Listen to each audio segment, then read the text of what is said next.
Take a deep breath in. And as you breathe out, just close your eyes. And as your eyelids close, feel a wave of relaxation.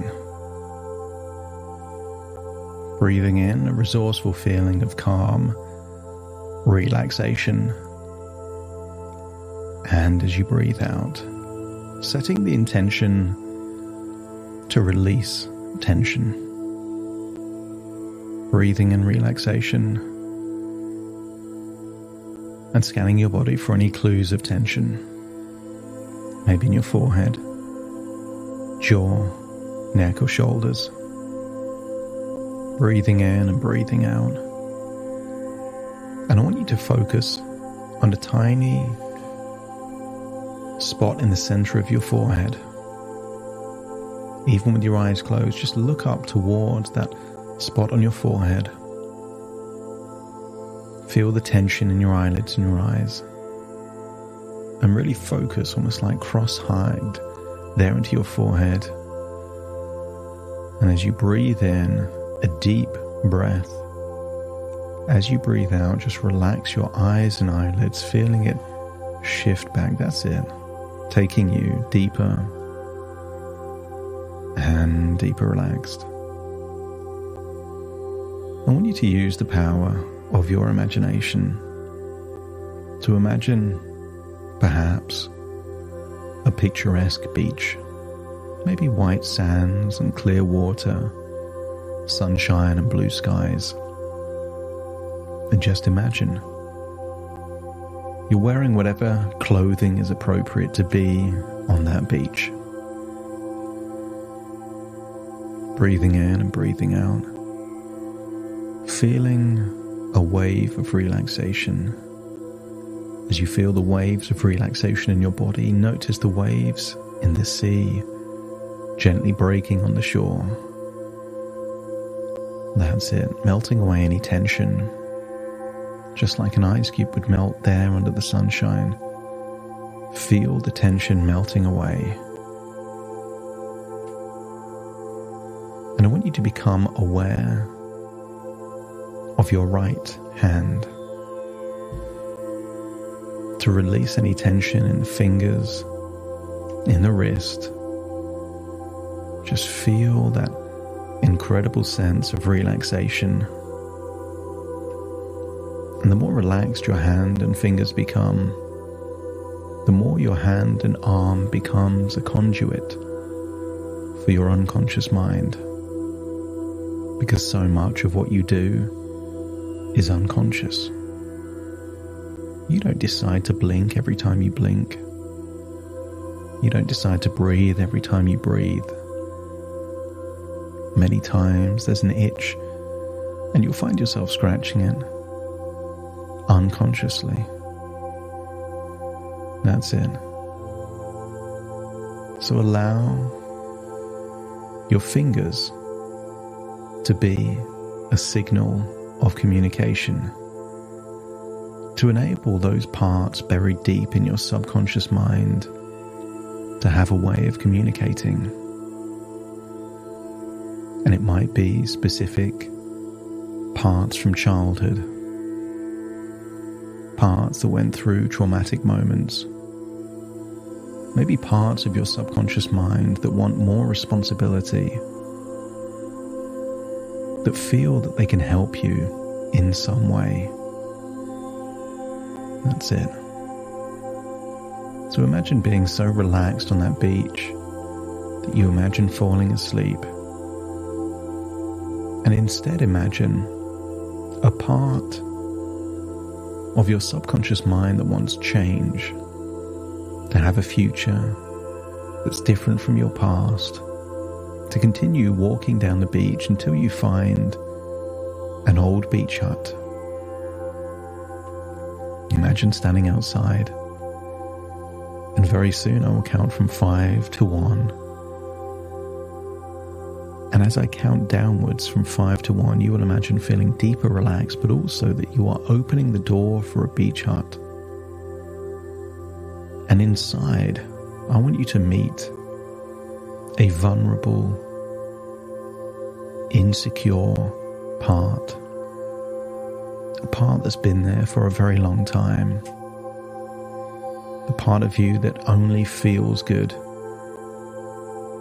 if you're comparing yourself to people less than, and maybe feels insecure if you're surrounded by people more than.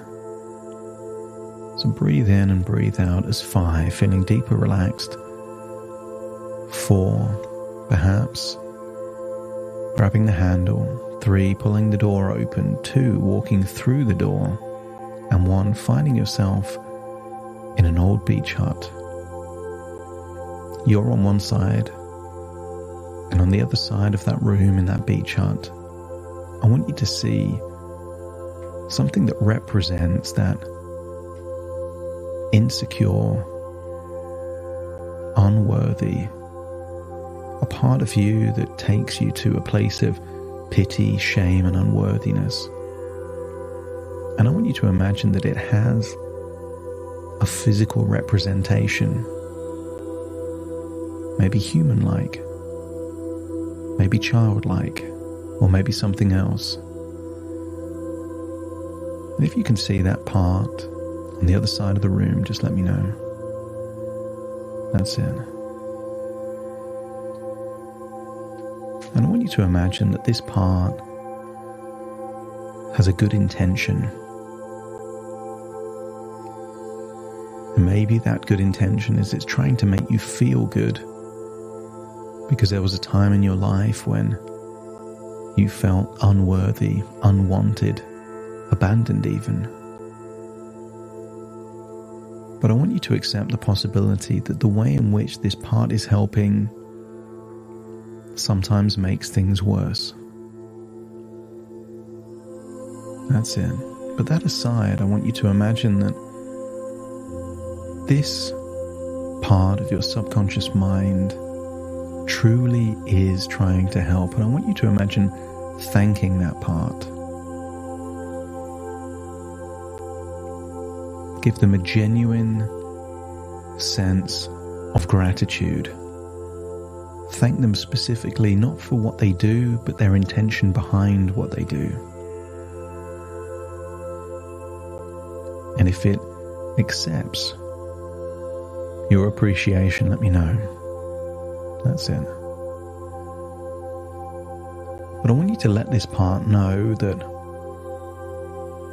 the way that it's helping causes problems.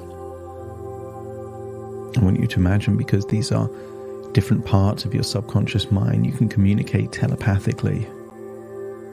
All parts are still you.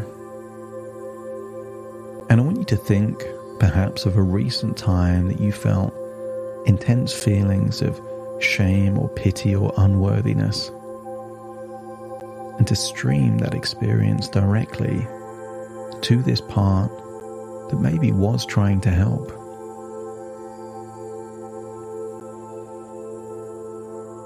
I want you to communicate how it made you feel, how it spoiled perhaps an important moment. And maybe this part is surprised. Maybe it didn't want this to happen. Maybe it wanted to protect you.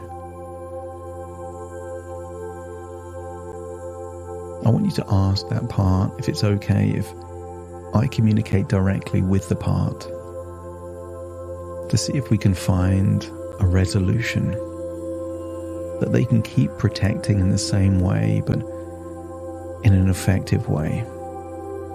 And if it's willing for me to communicate directly to that part, let me know by nodding your head. And I want you to shift perspectives so that you are now in the body of this part, this maybe vulnerable part, an insecure part. And when you feel that you are now them, let me know by nodding your head. And I want you to feel how they feel, to connect with their intention. And I want you to imagine that your right hand now becomes a catalyst, a conduit for deep, unconscious beliefs, thoughts, and strategies. Don't force your fingers to move, but if they were to twitch, it's because they're communicating something with me. And if, unconsciously, you're willing to find a different way, perhaps of protecting, let me know.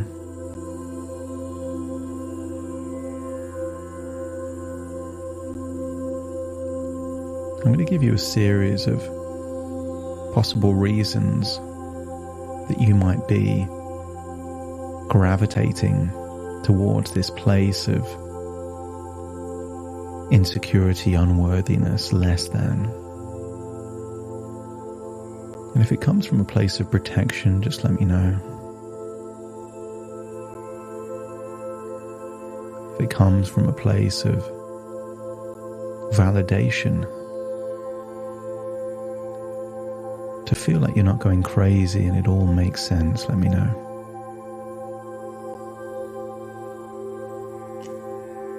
If you feel that the pity is just not trying to help, but is just true in some way, that you are less than, that's it. You are not good enough, that's it.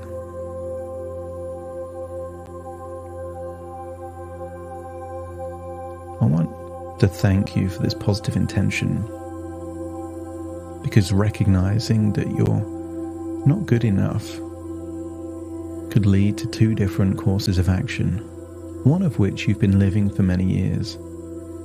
Shame, pity, a harshness.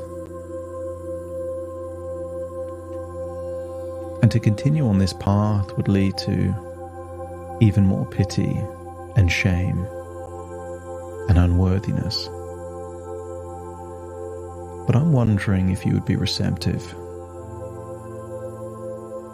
to help in a different way.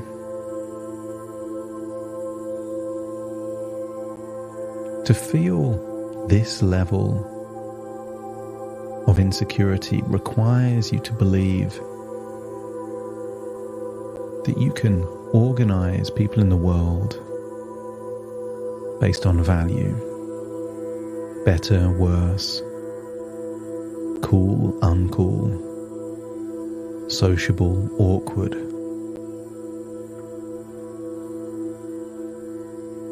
And I wonder if you'd be willing to work with a different part of your subconscious mind, a part that believes in equality,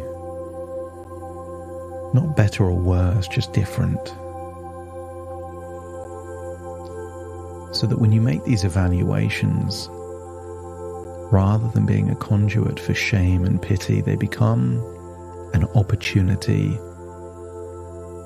for one of two things: either perspective or improvement. And if you're receptive to that change, let me know. That's it. Because all of these years of feeling less than didn't inspire you to become so much better. Quite often it led to avoid the very situations where that would be true. To choose to maybe even study in a place where there's less competition. To aspire to be the king of the hill, the best surrounded by people less than. That's it. And I want you to get a sense that we wouldn't be here if that was the optimal strategy. I wonder if we could turn that insecurity into confidence, the unworthiness into a hunger to improve. I want you to scan your subconscious mind for a part that believes in equality. This part that believes that all humans have value. That an artist isn't better than a banker, and a banker isn't better, perhaps, than someone in creative industries simply because they earn more money. I want you to scan your mind for finding that part that just believes that there is different goals, objectives, things to focus on. And when you find that part, let me know.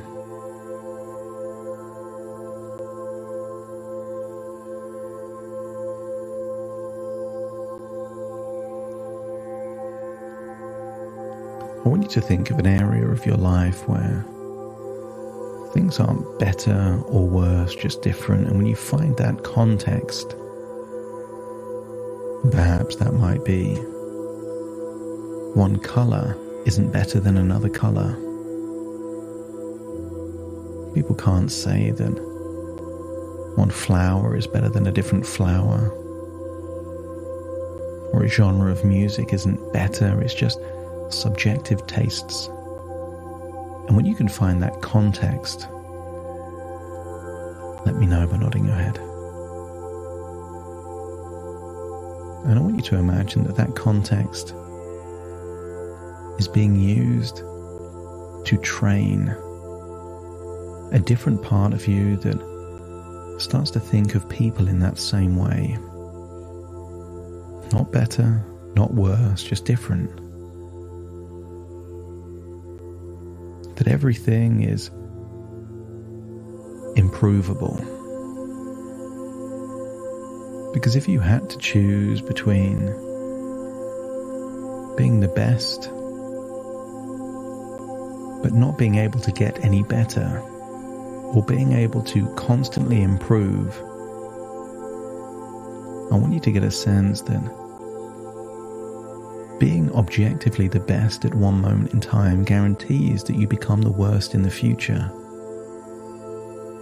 I want you to use the power of your memory to think of the best possible telephone that existed 20 years ago. Maybe you can think of your very first mobile phone. And maybe think of what was the best back then. And if you get a sense that being the best is not an advantage if you can't improve, let me know by nodding your head. The very best back then wouldn't be the best or even close to it now. So allow your mind to open up to the belief that improvement and progress is more important than being the best for just a moment. I want you to get a sense that everything is comparative and everything is relative. They say that in the kingdom of the blind, the one-eyed man is king. But would you choose to lose an eye just to be the best in a kingdom of the blind? Or would you prefer to be adaptable, that everything can be learned, everything can be improved? And I want you to find now part of your subconscious mind that is free, sociable, self-confident, and independent. And when you find that part, just picture them in that same room. And when they arrive, probably with a smile, a swagger, an easiness when they arrive, let me know by nodding your head.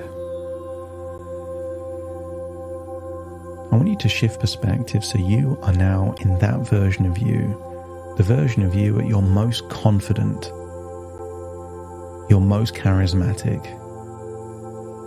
but to take that belief with you that people are just different, but also that people can improve. And that same desire to be the best could be harnessed to improve in whatever area of your life enhances it the most. That's it.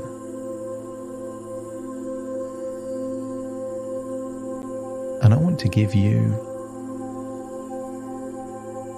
the most important responsibility you've ever had. I want you to look at that insecure, unworthy, nervous, hesitant version of you, and if you can see them through the eyes of you feeling ultra confident, charismatic, free and independent, just let me know.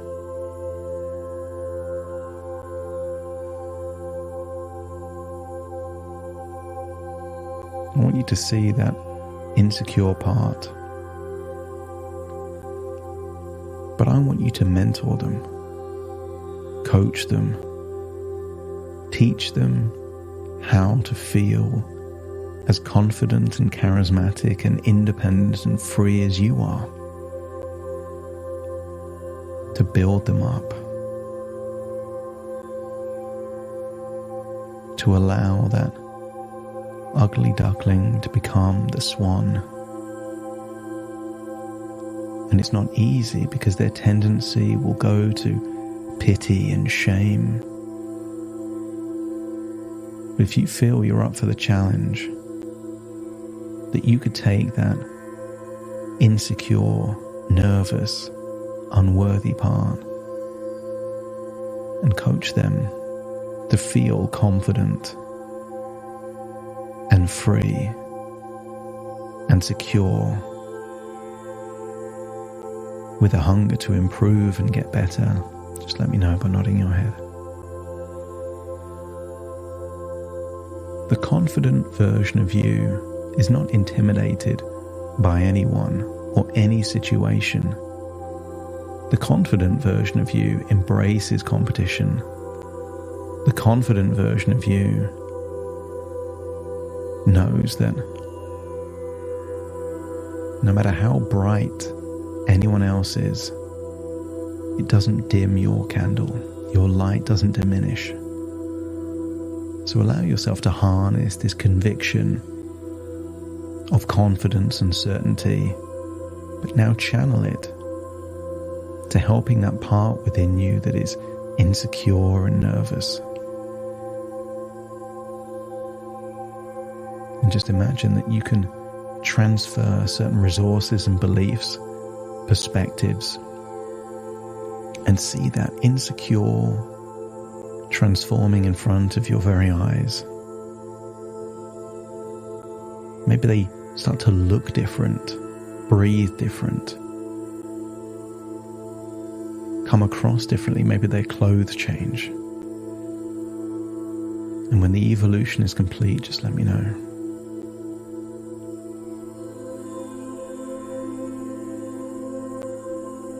That's it. And then step back into that version of you, and rather than stepping into an insecure part, an unworthy part, I want you to step into a part that now wants you to be the best you can possibly be, not through comparison, but through growth, through inspiration, through learning. That you are eager to put yourself in situations where you're out of your comfort zone, because that's how you become better. Feel that the world is now starting to become a winnable game of improvement and progress, rather than better or worse. I want you to feel that all of this self-pity of the past is now being harnessed, not to be better than other people, but to be a better version of yourself. And if you feel that this is now a winnable game, let me know. That's it. Shift perspective so it's now the original version of you that entered into that cabin, and observe the transformation.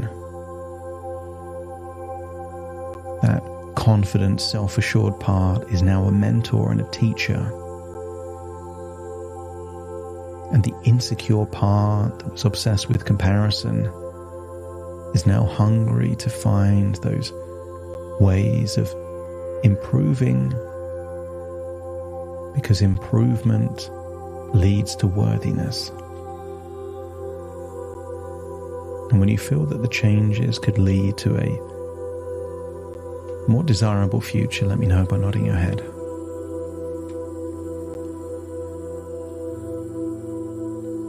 I want you to imagine hugging or shaking the hands of those other parts. Or perhaps allowing the hands to go on top of each other, almost like it's a pact, a collaboration, a team, that your subconscious parts are now working in harmony to feel worthy, to embrace your talents, and to improve those areas that can be improved, giving you a wonderful feeling that you are always worthy, and enabling shame and pity and harsh criticism to be fuel for opportunities to improve. Breathing in and breathing out as you leave the cabin. See a version of you perhaps relaxing on a beach. Step into that part. Feel all parts integrating. And think of a moment in the future where you would want to feel worthy and confident and self-assured. And if you could imagine seeing that version of you in that context, no matter who else is there, let me know by nodding your head. That's it. Step into that part, get a sense that it feels true and will be there when you need it. And any areas in the future that you feel don't meet up to your desired standards will no longer create pity and shame. It will create a hunger to learn.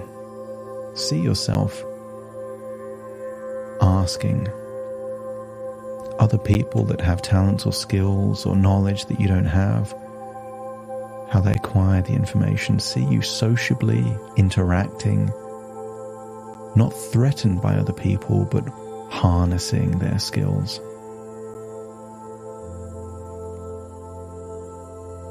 Return to the present, as very soon I will count from 1 to 10 to awaken you.